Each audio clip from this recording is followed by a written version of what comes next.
and we are late. So I don't know why in many conferences they say we should wait 10 minutes. I'm not going to wait even 1 minute. I'll start and let them feel bad when they enter the room. Okay, my name is Gregory Papanikos. I'm the president of this, what we want to call it, World Association. It's not like the baseball World Series of the United States. Yes. It's only United States participate. Here we are exactly the opposite. The Greeks do not participate so much, or according to their perception. My name is I said it, the Athens Institute is an association of world academics and professors and researchers. And right now we have a membership of 2,500 people coming from 116 countries. So you see, even in this room, I'll tell you what we are doing for the benefit of those that it's their first time here. What we'll try to do is, actually we were established a long time ago, 35 years ago, when I was 5 years old. And I had this inspiration that we should, actually someone else, that we should do something. It was in Toronto, in Canada. So there were some professors that they came to me assuming that I'm good in organizing events, assuming very heroic and hard assumption. But they told me very honestly, Gregory, we have the money from the university, but nothing goes on in Athens, so we can write off expenses. So you have to have an association credit, presumably, so they can come and write off expenses. So it started as fun. We said we'll have it the first event the third week of May every year. And we're friends and friends of friends. Now to make the long story very short, after 25 years, we've been entertaining academically more than 20,000 people. So people come. But we have to find a concept, and that's the idea now. We have to find something, because we don't want to be, we cannot actually be a large American conference. We cannot have here 500 people. It's impossible. More than 100 becomes a mess, believe it or not. The city cannot accommodate more than 200 people, and we had some conferences like that. It's a mess. So what we did when we grew, we chopped. We moved another week, another week. And the idea is that people will come and tell, okay, why don't we do this, and why don't we do this? That's why you see so many events. But all the events are very small. It's like a relatively large, and all together, if you take it, American conference. So every year we have about 2,000 people presenting their work. And that's the idea. But every week we have 100 people. So this is how it will work. Now we have to find a model. The model goes back 2,500 years ago.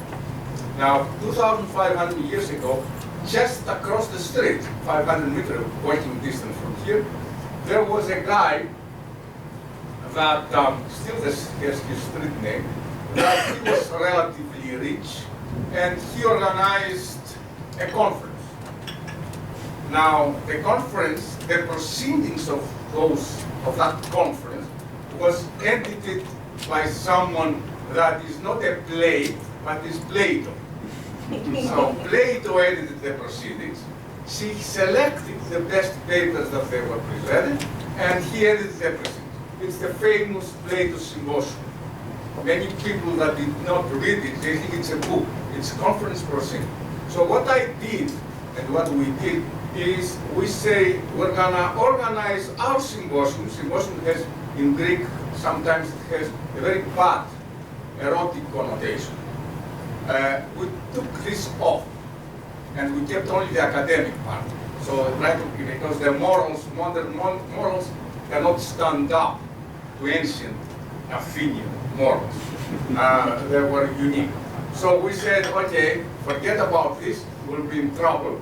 But we're going to keep the essence of the matter, the academics. So what we did, we timed the presentation of each presenter.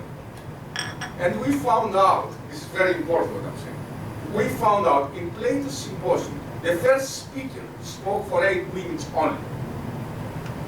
The others 10 minutes, 12 minutes.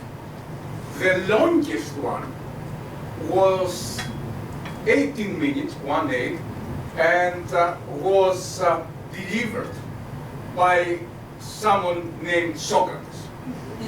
But Socrates, actually, half of his time was spent to read another person's paper, and was a philosopher, a woman. The Atiner was her name.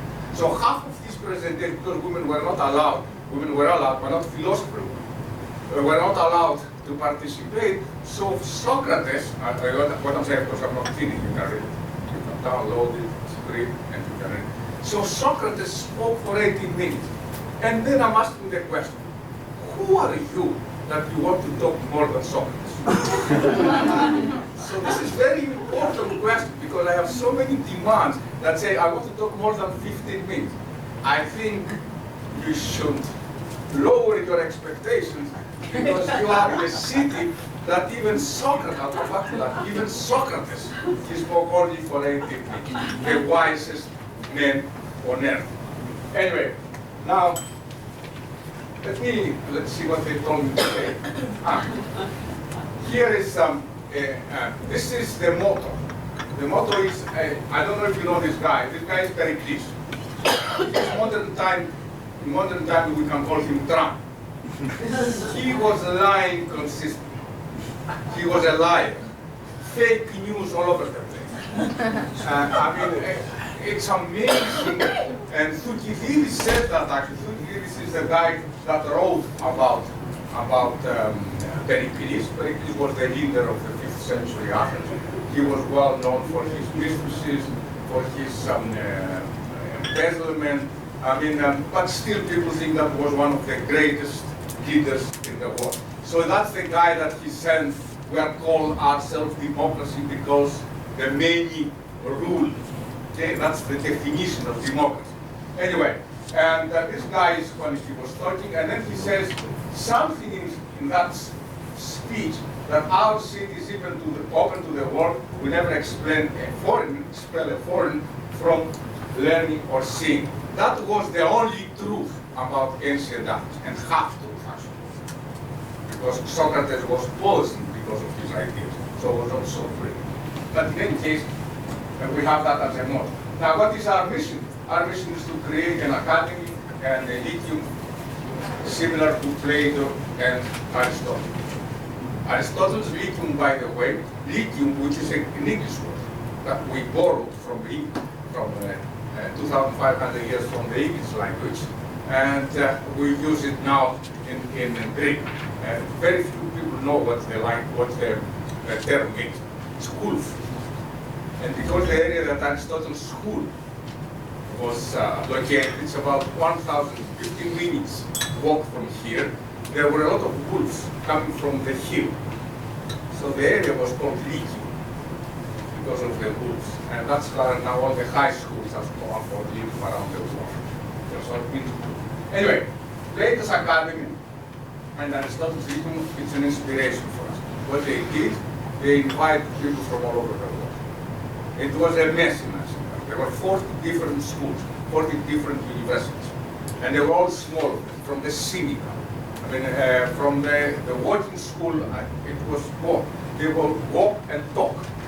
And I do the same thing. When I walk, I talk, and I say, I'm going to go tomorrow morning, and I'll say to the people this and this, and I walk.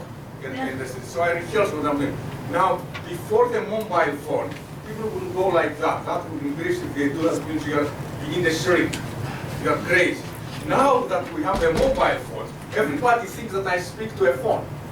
Have you seen people moving around and they say, oh, it's okay. Now I saved and my soul, because they don't think that I'm crazy that I speak to myself, but they think that I speak to my phone, to my cellular phone.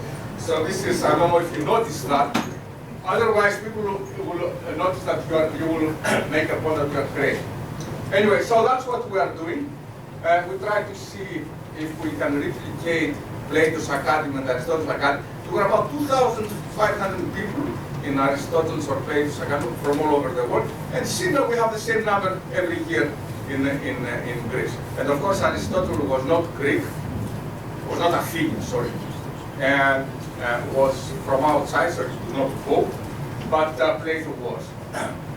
Now, I said, most of this I said, the idea here is to make figurehead role. We have a lot of people that help us. A lot of, many people. Just to tell you the number.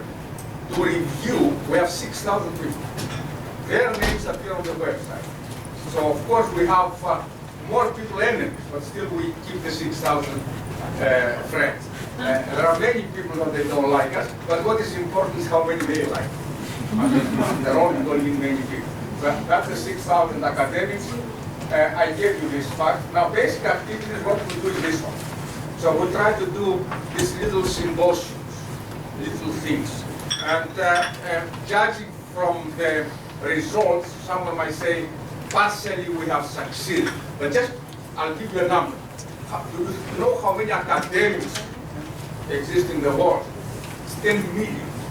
Only the United States having that Bureau of Labor Statistics, I don't know what they call it. It's part of the census. There are 2 million only in the United States. So we've been able to attract 10,000, 20,000 out of 10 million. You see how hard work is. And you're not going to believe that some people die and some new people are coming into their life. So this is die metaphorically and biologically. So this is another problem that we have. Now, also what we do, because of course, this is not important. It's not part of our job. And let me tell you why we call ourselves an institute, which is a lie, and instead of an association. The reason is very simple. When we were formed, established in Toronto, people that they had a keen interest to come to Athens, we call ourselves an association. We cannot do sabbatical. We cannot apply for funds. So let's call it an institute. I didn't want it. But now I found out that a lot of people, they have exploited them. So it gives us some credibility. So a lot of people, some people, not a lot, but people, they come as research, as sabbatical, they do research project, and a big research project with the Institute of Education of the University of London. And the reason is because we're an institute, not an association. But if you call it, there's a difference in legal terms as well. So this is important to understand why we're calling it an institute. We're not MIT yet. Just think that Harvard is around for 400 years. Now, if you compare the first 25 years of Harvard and our first 25 years, we outdid Harvard. So we're better than the first 25 years of Harvard. So there are many statistics never lie. People lie using statistics. Now, so we are doing this course. We have some universities who collaborate. Some autonomous summer courses. Again, this is not part of our big thing. Research, yes, we do that. Most interesting researchers, yes, again, we support that. But that's not our main objective. Now, here comes the pain in the neck. This is public. We're not a publishing house. But we don't want to become a publishing house. So the reason that we publish is because we started publishing is because people were saying around the world that we need a publication in order to get money to come. So we start entering into publications. Some of them now, they have been used by many researchers to get promotions and positions in the university. Just to give you one example. Just 5 years ago, I had a professor coming from the United States. She was the chair of the philosophy department. And she told me the reason that I decided to come to the conference, the philosophy conference, is because I had 50 applications for a position of lecturer, assistant professor, and almost 90% of them they had presented at the Atiner conference. So she was intrigued by the fact that everybody, all of this, they were presenting at Atiner conference. So she came, I don't know what happened, is like her evaluation about these people that they present, they had a better chance, but definitely it shows some, and a lot of people, they asked me for letter of recommendations in US institutions, simply because for some people, our publication counts, for some others, do not. Now, what we do is the following. Abstract books 4 days after the conference. Now, I'll tell you, we don't organize Mickey Mouse conference. If you do not present the paper, you disappear from the program. This is unique.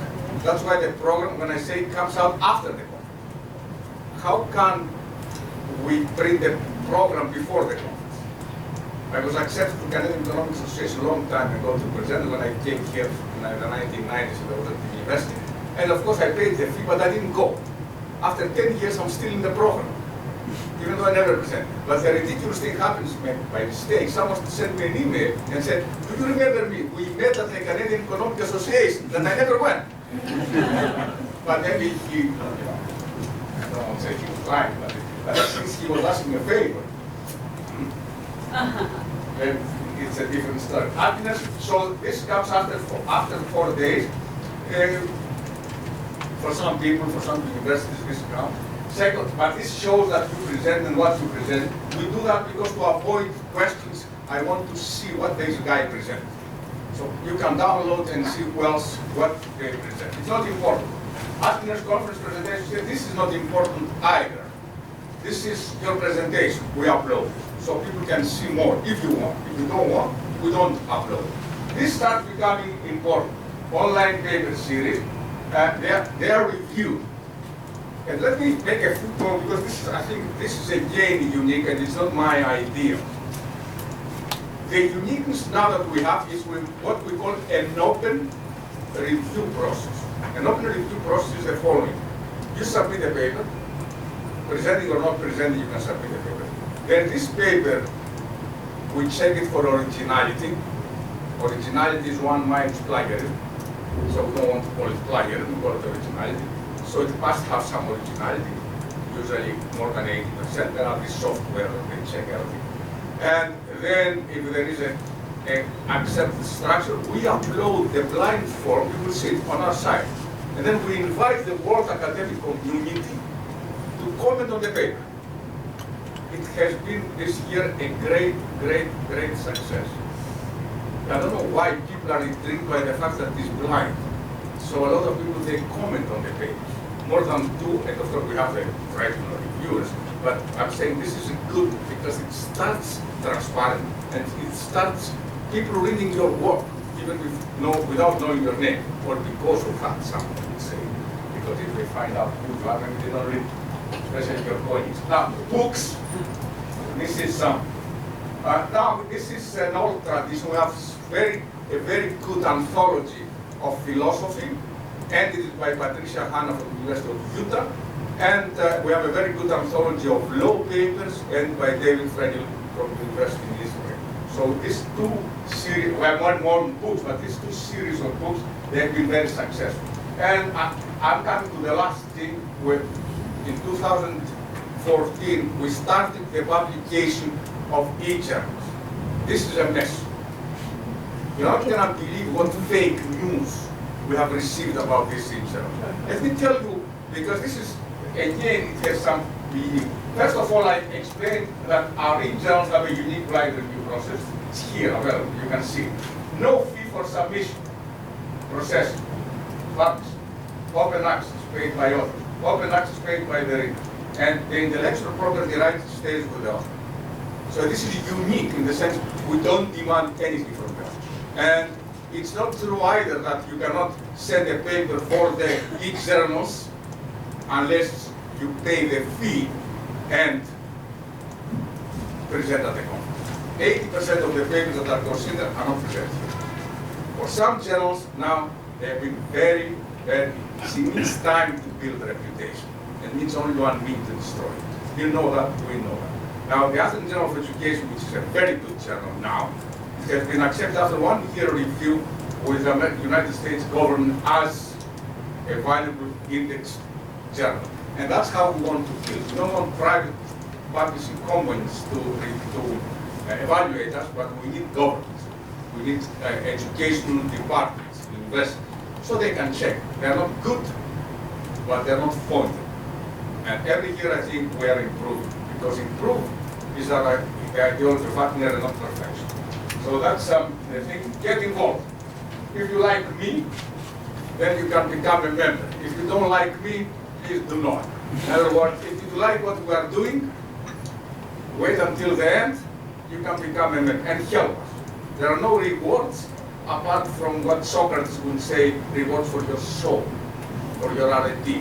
So there are no money involved. Now, organize something. Review, of course, we need help that.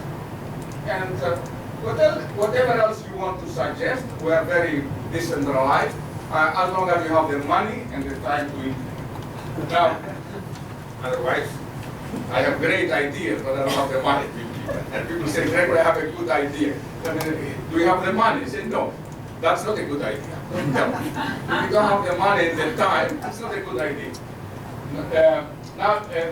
Today, we try to mix, we trick you. I mean, we say that, but nobody reads the polish, thanks God. So, but I have to tell you that we mix, we do a lot of things. We try to bring people from different disciplines together.